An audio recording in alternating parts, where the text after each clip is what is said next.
And good morning, ladies and gentlemen, and welcome to this very exciting segment today. Well, what do we have for you today? The latest news update, followed by our Daily India report presented by PIO TV exclusively for Australian Indian radios. And hey, it's a beautiful day out here in Brisbane today, about 29 degrees and remaining sunny for the rest of the day. So the predictions is, well, right now let's get into the news. Bruce Highway slowly starts moving after the long cuts and with the major floods. The Bruce Highway has got itself a convoy as hundreds of truckies and travellers finally get on their way. Damaged and cut off in 12 places, people had been stuck for at least 3 days, waiting for floodwaters to recede. It is an absolute concern when we're cut off from both sides. There are growing calls for help. We need money for recovery. Anger is growing over a lack of action that allows this major north-south route to go under so easily. It is absolutely farcical that in 2023 the only road to hundreds of thousands of residents can be cut off at the mercy of rainfall for days on end. We are making significant investments in the Bruce Highway, but we'll continue to talk to the Queensland Government. Whitsunday Airport is inundated with eager travellers who had flights cancelled when it shut down on the weekend. I was supposed to start my new job on Monday, but I had to inform them that I wasn't going to be there. A holiday to remember for all the wrong reasons. We literally spent the 4 days trapped in our hotel room. We complained a lot. We didn't want to be here. This couple has learned not to try the back route. Google gave us a way around, and then we got stuck in the sugarcane fields, and we had pretty crazy flooding. Tourist buses are ramping up again, but some people remain trapped. Mudslides have cut off Youngalla west of Mackay, so it's hard to get supplies into the region. Bowen is also struggling to fill its shelves. It's just been ongoing updates every, hour, 2 hour, constant trying to find out what's going on. Major flood warnings still remain in the central west, but the big wet is now moving north to Cairns through to Cooktown. Locals are urged to be on high alert as a monsoonal trough is expected to batter the region for the next 2 days. A potential cyclone is looming too. The good news is by that time it is likely to be located well east of the Queensland coastline and poses no direct threat to the Queensland coast. North Queensland can only hope. Toby Jers-Lewis, ABC News. Well, I mean, government can do so much in terms of recovery and support and, getting back on track they can do, but how can they stop the rain? That's beyond me. There are natural calamities, natural things that happen. All we need to know is how to best deal with that. I know it is very uncomfortable and, very inconvenient for the ones who are actually suffering. It's easier for me to sit here and say, but overall, if we look at the scheme of things, we need to accept that, some days will be sunny, some days it will be raining, floods will happen, bushfires will be out there. Bushfires is a different matter, they could be controlled, but for, major flooding, when there is a lot of rain, what do you do? All you can do is make sure that, government reaches out with the emergency services as soon as they can, put emergency warnings out, and evacuate anyone who might be in trouble. But if roads are blocked until the flood waters have receded. Inconvenience as it may be for many. Well, right now, what's the situation with the floods in Western Australia? Many of the evacuees are still waiting on the word whether they can go back home.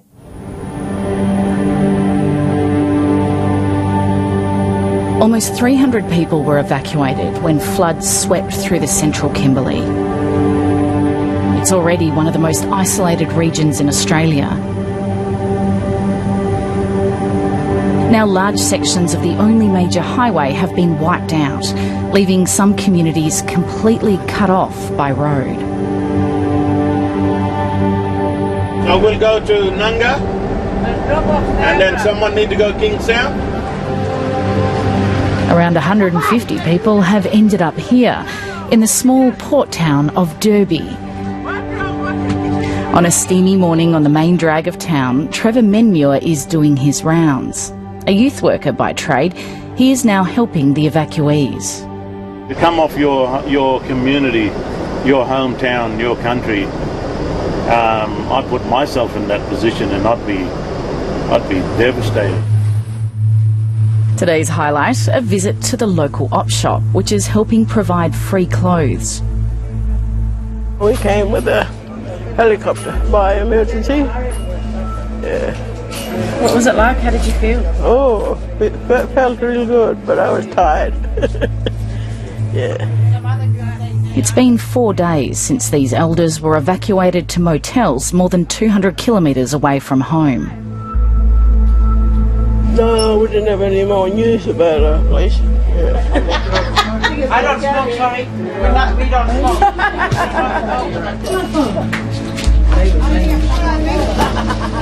They'll remain here indefinitely, waiting to find out whether their homes have survived. We got on the biggest chopper. Come here, yeah, me and my family from the same little community. When the waters surged in the town of Fitzroy Crossing, Elizabeth Jingle and her family began to panic. Water was rising up, rain was pouring down. We can hear these young fellas coming up with the canoe. It was night time, somewhere about 8. We got to rescue you, Mom. We thought we came with a big boat or something. It was a little canoe and there were 6 of us in that little canoe. We had an old lady with the dialysis. Her neighbours had to be airlifted to safety. And the next day, they were all told they'd be flown to Derby. I was scared. Yeah, but I had a lot of family and I got brave inside when I had a lot of family in there too. That's Derby Lodge, that's where my accommodation is. Yes, and I'm walking over this way for my supper now. People firstly want to know... But some people chose to stay in their bush communities as the floodwaters approached, and there's now growing concern about their well-being. Emergency welfare workers have called a meeting for the evacuees from the Nookamba community, which is 200 kilometres south. Are they talking about having a meeting?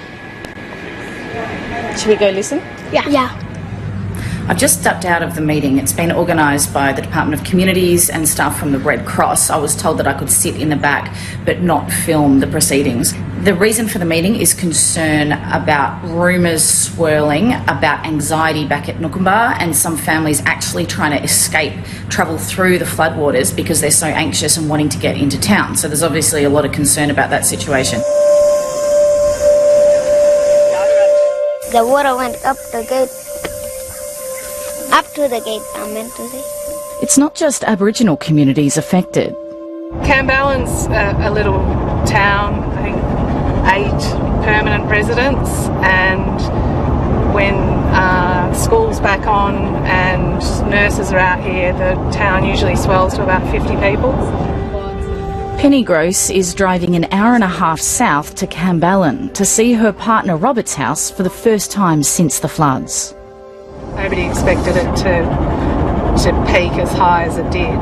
Today is just really about going out and seeing what's left.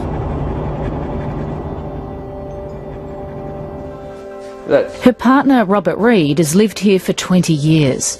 He stayed through the floods. I haven't pulled much out of this road. Oh my gosh. Yeah, that bed was floating around. You can see the water was up here. Oh, I was trying to keep an eye on how fast the water was rising. At the finish of the flood, the water was... Just so the water was down here. It was rising 100 mil every hour. I felt something brush my foot out the front once. I did think about a crocodile every now and then, but it might have been a fish. Could have been a barramundi. Yeah. The 24 homes here still haven't had water or power reconnected, and it's steaming hot.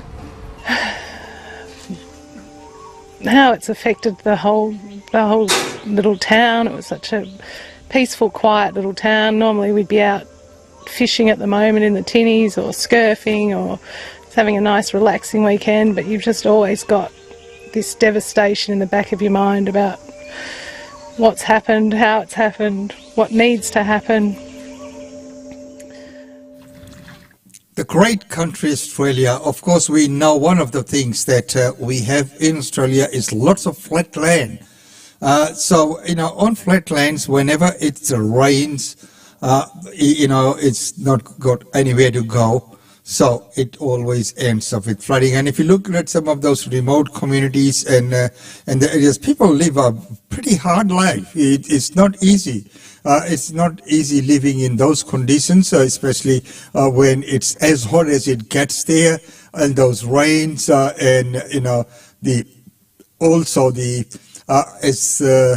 Keith mentioned about crocodiles could be there as well. So many things to consider when you are living in a remote area such as that and being affected by natural calamities and all the things. So, well, my heart goes out to all the people who are still in those evacuee camps, but at least something's been done there by the government, Red Cross and the other, emergency aid agencies. Good on them for providing the support that they do. Well, right now, the Qantas flight that came in from Auckland, the pilots raised a mayday, and then it was later downgraded to assistance may be needed, but it did land safely. Here's that report.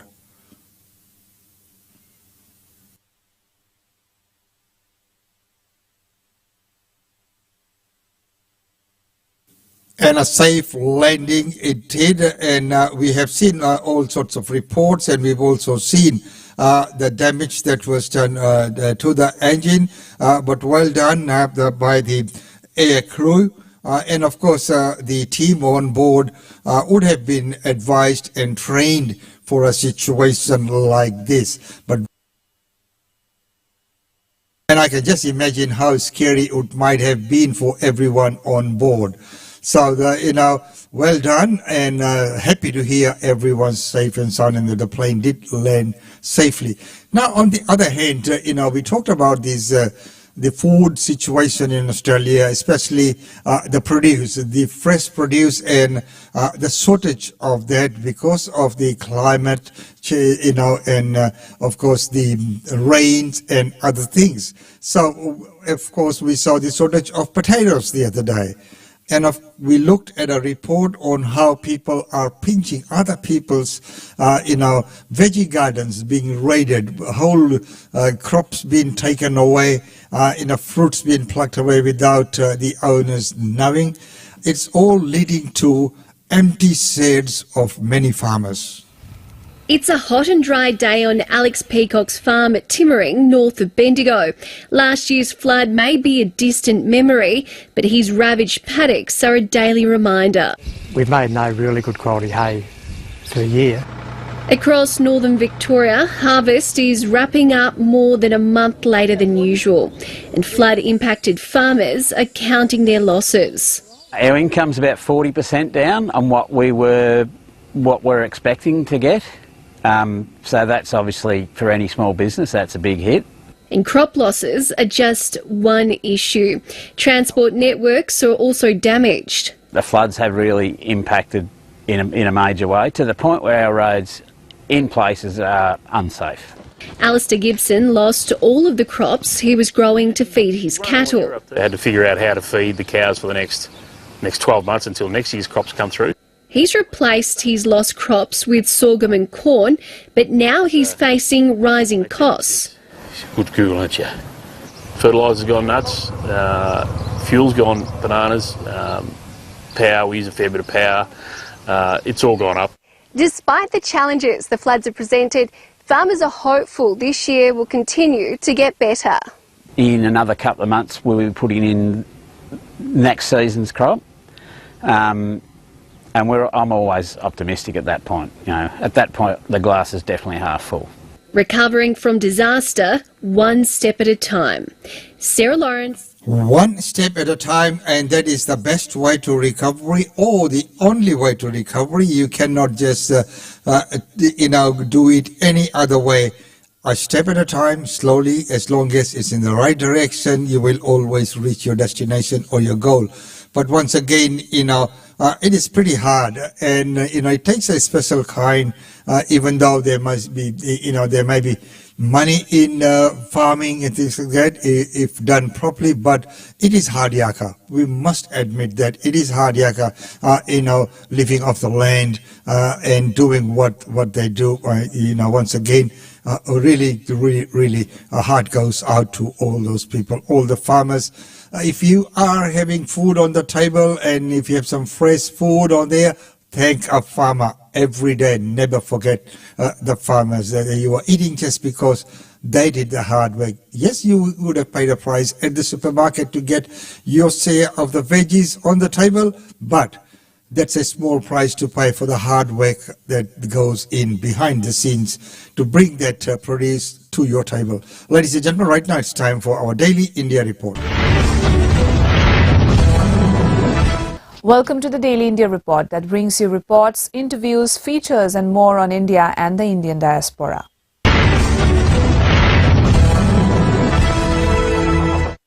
The Bharatiya Janata Party has extended the tenure of its national president Jagat Prakash Nadda till the Lok Sabha elections in 2024. The ruling Bharatiya Janata Party on January 17th extended its national president JP Nadda's tenure till June 2024 at the party's National Executive Committee meeting. Thanking the party workers, Nadda said that a simple Karyakarta worker like him becoming a national president is only possible in the BJP. He acknowledged the responsibility he has as a national president ahead of the 2024 general election and sought the workers' unwavering commitment and blessings. In a note, Nadda said, "It is as much a privilege and honor as it is humbling to be entrusted with the responsibility of steering a movement which has seen many stalwarts leading it. I am deeply conscious of the expectations I carry." He added that India is standing on the threshold of a historic age heralding the Amrit Kal. The foundations of a new India are being laid now. Our perseverance and hard work will be driven and oriented by a strong and unshakable resolve to see India emerge as Vishwaguru. The decision to extend Nadda's term was taken at the party's ongoing National Executive Committee meeting in the national capital. Announcing the decision, Union Home Minister Amit Shah said the decision was taken unanimously. India and Russia have begun the joint manufacturing of modern assault rifles AK-203 in Amethi in Uttar Pradesh. India and Russia have begun the joint production of AK-203 rifles at a factory in Amethi of Uttar Pradesh state, which will bring an end to the Indian military's quest for modern assault rifles. Sergei Chemezov, General Director of Russia's state-owned defense conglomerate Rostex, said, "With the launch of series production of Kalashnikov AK-203 assault rifles, high-quality, convenient and modern small arms will begin to enter service in India's defense and law enforcement agencies." More than 6 lakh rifles are to be manufactured in India as part of joint venture named Indo-Russia Rifles Private Limited, established between the Indian Ordnance Factory Board, Kalashnikov Concern and Rosoboron Export. While OFB has a 50.5% stake in the joint venture, Kalashnikov has 42% and Rosoboron Export has 7.5%. An initial lot of 70,000 rifles are to be made in India with lesser indigenous content. The first batch will consist of 5,000 rifles that are supposed to have only 5% indigenous components. It will increase to 70% when the initial lot of 70,000 is completed in 32 months.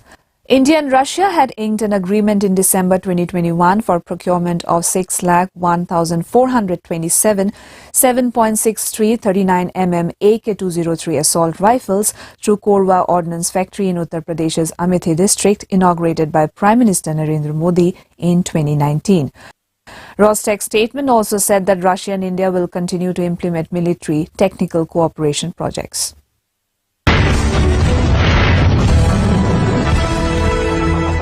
Well, India looks set to overtake neighbouring China as the world's most populous nation by the end of 2023 as per the UN estimate. India is set to become the world's most populous country in 2023, overtaking China with its 1.4 billion population. As per the United Nations, India is expected to overtake China as the world's most populous country, even though its population growth has been slowing down. China's National Bureau of Statistics reported a drop of roughly 8,50,000 people for a population of 1.41175 billion in 2022, marking the first decline since 1961, which possibly makes India the world's most populous nation. India estimates its population at 1.38 billion compared to China's 1.4 billion. The Indian state of Uttar Pradesh is the country's most populated state with a projected population of 230 million, while the Union Territory of Lakshadweep is the least populated with only 68,000 people. India is among the youngest countries in the world with 27.3% of its population being aged between 15 and 29 years. India is also among the 8 countries expected to be responsible for more than half the projected increase in global population up to 2050.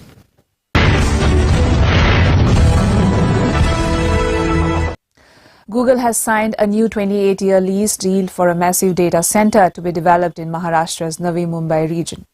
American tech giant Google Inc. has entered into an agreement to acquire a data center spanning over 3.81 lakh square feet in Navi Mumbai in the state of Maharashtra through a long-term lease of 28 years as it expands its cloud infrastructure in India to meet increasing demand in one of its key growth markets. Google, through its affiliated company Raiden Infotech India, will pay over $140 million or rupees 1,144 crores for the first 10 years of the lease, including a 1.75% rental escalation every 12 months. The move follows Google's recent acquisition of a 4.64 lakh square feet facility at Adani Data Center in Noida, Uttar Pradesh, through a 10-year lease. The proposed data center in Navi Mumbai is expected to be developed within the next 24 months. The building will have 8 floors, including a basement and a roof level. The agreement was reached through a tripartite agreement between Raiden Infotech India, Amanthin Info Parks, a sublessor, and the Maharashtra Industrial Development Corporation, which leased the land to Amanthin Info Parks. As per the agreement, Google has the option to expand the facility by a similar size. The tech giant also holds the right to first offer for any additional space needed.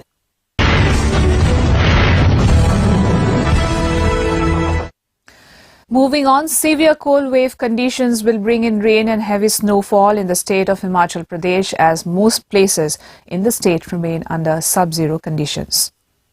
The India Meteorological Department on January 17th predicted a drop in temperatures in the state of Himachal Pradesh along with heavy snowfall and rain during the next week. Most of the places in the state stay at sub-zero conditions and the temperatures have dropped by 3 to 4 degrees in the region.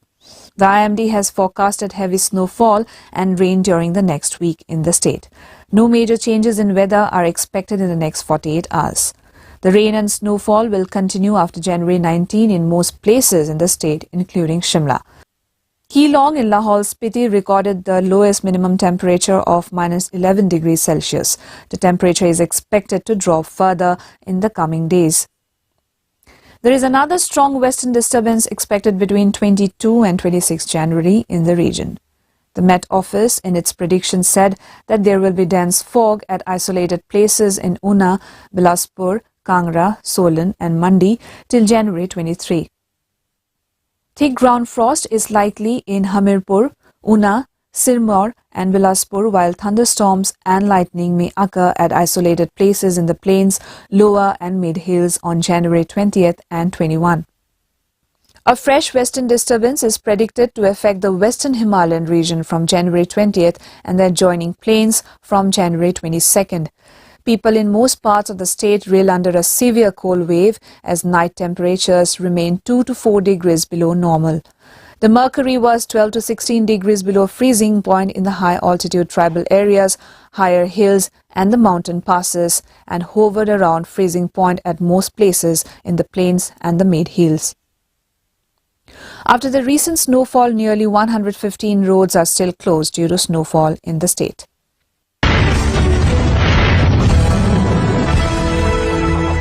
Sensex reclaims the 60,900 point mark in morning trade despite the continuous outflow of foreign funds in Indian equities. BSE Sensex and NSE Nifty 50 continued their upward trend as Sensex reclaimed the 60,900 point mark while NSE Nifty traded above 18,100 in mid-morning trade. BSE Sensex and NSE Nifty 50 had gained 1% each on January 17th after the Union government lowered the windfall tax on crude oil that led to a strong rally in refiners, especially Reliance Industries. Markets made their biggest single-day gains after volatile 5 sessions. India's volatility index dropped nearly 3%.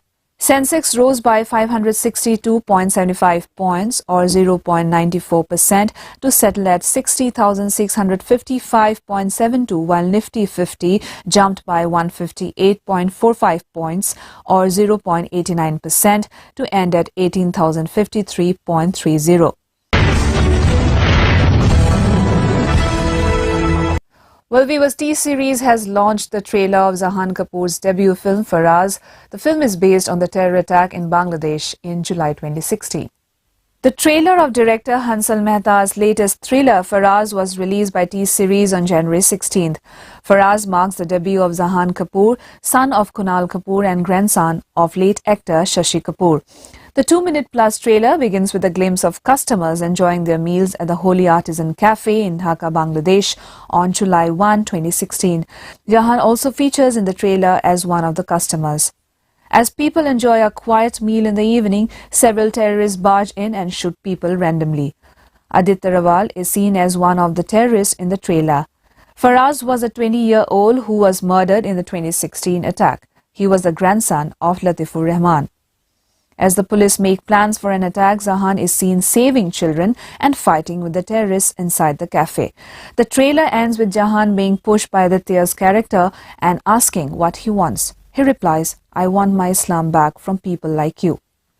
Faraz is set to release in theatres all across the country on February 3. The film is jointly produced by Bhushan Kumar's T-Series, Anubhav Sinha's Benares Media Works along with Mahana Films. The film had a grand world premiere at the BFI London Film Festival in 2022. That's all for this bulletin of the Daily India Report.